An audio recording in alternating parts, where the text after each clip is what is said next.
not important how long you live. What's important is how you live.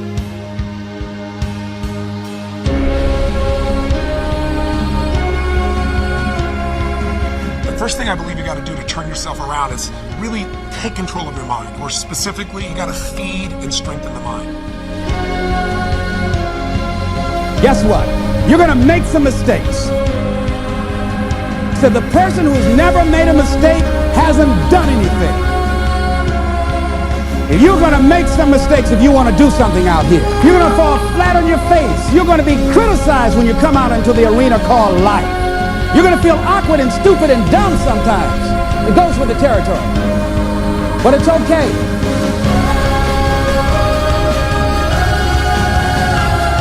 Take charge of your own life. Then walk away from the 95%. Don't go where they go. Don't do what they do. Don't talk like they talk.